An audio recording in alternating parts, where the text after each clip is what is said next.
نحمده ونصلي على رسوله الكريم اما بعد فاعوذ باللہ من الشیطان الرجیم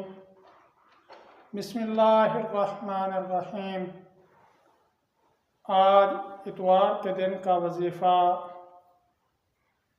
آپ حضرات کو بتانا چاہتا ہوں۔ جو لوگ پریشان ہیں اولاد کی وجہ سے کہ ان کی اولاد ان کا کہا نہیں مانتی،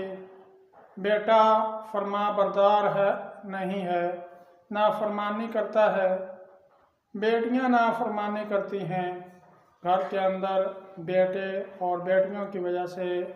لڑائی جھگڑا اور فساد ہے،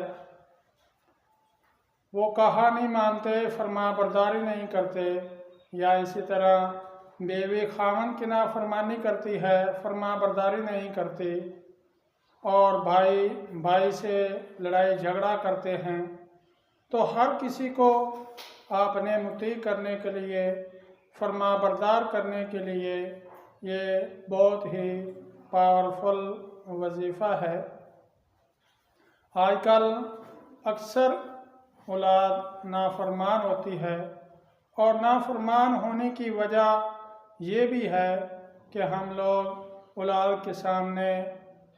بیہودہ باتیں کرتے ہیں، لڑائی جھگڑا کرتے ہیں۔ ماں باپ اولاد کے سامنے لڑائی جھگڑا کرے، بیہودگی کی باتیں کرے، تو ایسی اولاد جو ہے وہ فرما بردار نہیں ہوتی، نافرمان ہو جاتی ہے۔ اور دوسری وجہ یہ بھی ہوتی ہے کہ جس گھر کے اندر دین کا ماحول نہیں، دین کی بات ہی نہیں، نہ نماز کا پتہ نہ قرآن کا پتہ، تو وہاں بھی اولاد نافرمان ہو جاتی ہے۔ تو رمضان المبارک کا مہینہ ہے، بابرکت مہینہ ہے، اس کے اندر ہر نیکی کا ثواب جو ہے اللہ رب العزت بڑھا دیتے ہیں، اور اللہ رب العزت کی رحمت پہلے آسمان پر آ کر آوازیں لگاتی ہے کہ ہے کوئی بخشش کروانے والا، ہے کوئی مغفرت کروانے والا، ہے کوئی جنت کا طلبگار۔ تو ایسا مہینہ، اس مہینے کے اندر ہم اپنے رب کو راضی کریں، اور اولاد کے لیے اور نافرمان لوگوں کے لیے جو فرما برداری نہیں کرتے، ان کے لیے کسی بھی ٹائم، کسی بھی وقت، دن کے اندر یا رات کے اندر دوسرا کلمہ شہادت، اشہد ان لا الہ الا اللہ و اشہد ان محمدا عبدہ و رسولہ، 111 مرتبہ اول آخر درود ابراہیمی پڑھ کر مٹھی کو بند کرنا ہے۔ اس طرح مٹھی بند کر کے